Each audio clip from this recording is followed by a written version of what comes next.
Bonjour à tous et bienvenue sur boursicoté.com pour cette nouvelle analyse technique Forex, matières premières et crypto-monnaie. Et donc je vous l'annonçais hier, la rupture ici de cette zone des 1.05 nous donnait comme objectif la zone ici des 1.0360. Ça a été très vite, dans la matinée, on a eu une phase de baisse ici qui est venue chercher cette zone avant de produire un rebond. Donc cela nous indique que cette zone, même si elle n'a plus été touchée depuis un certain nombre de mois, voire même d'années, agit toujours en tant que support. Elle a joué son rôle de support majeur. On a rebondi, mais pas d'une manière qui pourrait invalider la poursuite du mouvement baissier. Donc on rentre ici dans une configuration moyen terme qui est très importante, puisque cette zone ici, les 1.05, n'avait pas cassé durablement depuis que l'on était revenu au-dessus, c'est-à-dire à la fin de l'année 2022. Le fait de casser ici cette zone et de venir attaquer directement la zone des 1.0360, eh bien met en perspective une possibilité de poursuite de ce mouvement vers la zone de parité et même potentiellement en dessous. Donc là, on est clairement sur une phase où les cours pourraient s'accélérer. Lorsque l'on regarde ce qui se passe depuis quelques semaines, on est sur une dynamique forte. On est passé ici d'une zone entre 1,10 et 1,12 à un niveau ici entre 1,03 et 1,05. Ce que l'on peut remarquer aussi, c'est que malgré la hausse de la volatilité, la zone des 1,05 qui était précédemment support a bien agi comme résistance. On est venu chercher la zone de support suivante.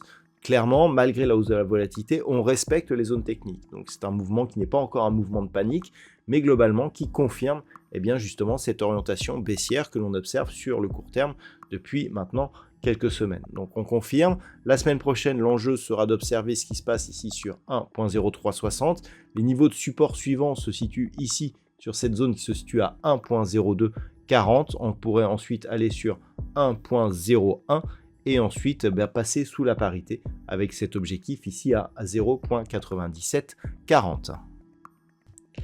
Sur la paire de devises livre sterling contre dollar américain, là aussi on a cassé la zone des 1.2610, zone qui était zone de support. Alors on n'est pas sur des phases de cotation qui sont aussi lointaines que sur la paire de devises euro-dollar, mais on vise maintenant un retour ici sur la zone des 1.2520 qui a été validée donc dans la journée. Là aussi on a bien rebondi ici sur cette zone je dirais technique qui était déjà clairement identifiée, ce qui nous indique que là aussi on est dans une progression technique.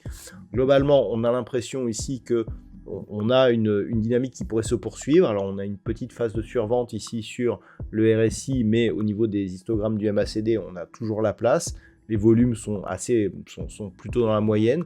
Donc globalement, si la rupture de cette zone des 1,2520 est confirmée, on pourrait revenir ici sur 1,2390, voire cette zone de point bas ici, 1,2320. Et donc pour l'instant, il n'y a pas de signal de retournement sur l'évolution de cette paire de devises.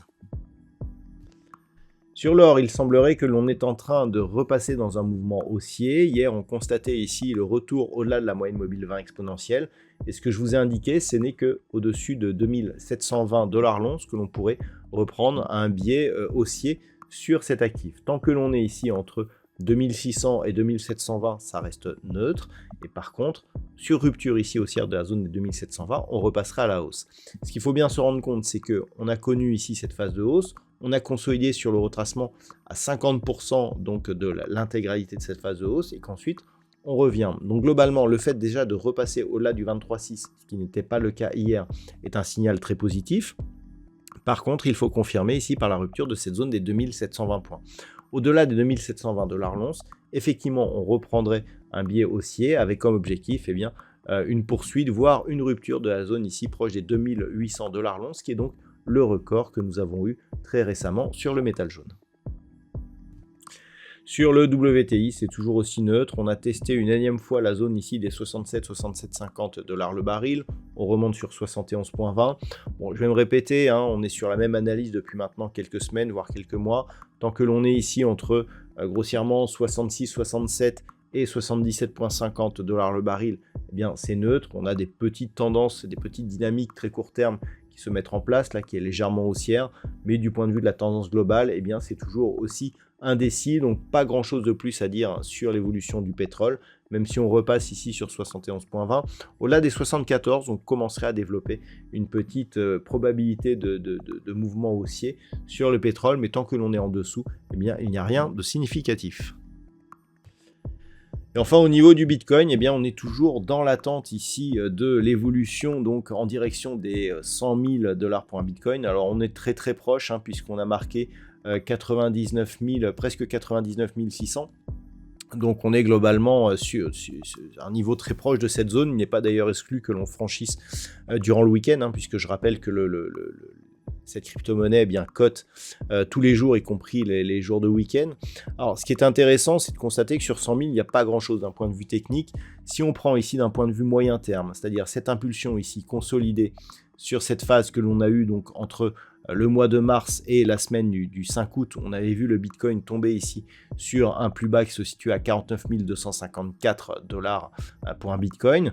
Que l'on trace les extensions de Fibonacci, on avait dit que sur rupture de cette extension, on avait un premier objectif, 88 962, que l'on arrondira à 89 000 $ pour un Bitcoin.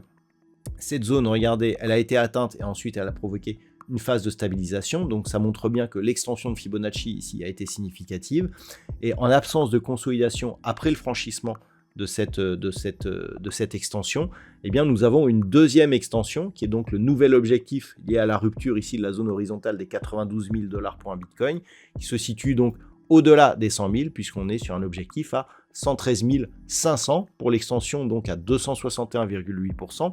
C'est donc cet objectif que l'on peut viser maintenant, tant que la première extension, c'est-à-dire 89 000, n'est pas recassée à la baisse. Donc l'objectif, il est au-delà des 100 000, 113 500, c'est le prochain objectif. On est ici sur une dynamique qui est relativement forte. On le voit sur cette évolution. On a eu ici un contact appuyé bol supérieur. On a consolidé à l'horizontale et on repart à la hausse sans phase de consolidation. Au niveau des histogrammes du MACD, on voit qu'on n'est pas du tout en phase d'excès. Le RSI reste en zone de surachat. C'est assez équilibré au niveau des volumes. On a une hausse qui se construit, qui peut encore perdurer. Il n'y a pas encore trop de phase d'excès. On le voit aussi sur le RSI en version dynamique. Donc on pourrait très bien atteindre cette zone donc d'objectif la semaine prochaine ou la semaine suivante, en tout cas avant la fin de l'année. Le Bitcoin donc qui est tout près de confirmer une poursuite au-delà des 100 000. Vous voyez qu'au moment où je fais cette analyse, on est déjà en train quasiment d'égaler le record sur cette crypto-monnaie. Voilà donc ce que l'on peut dire aujourd'hui sur ces principaux actifs boursiers. Je vous souhaite de passer un très bon week-end. On se retrouve dès la semaine prochaine pour d'autres analyses techniques, toujours sur le site boursicoté.com.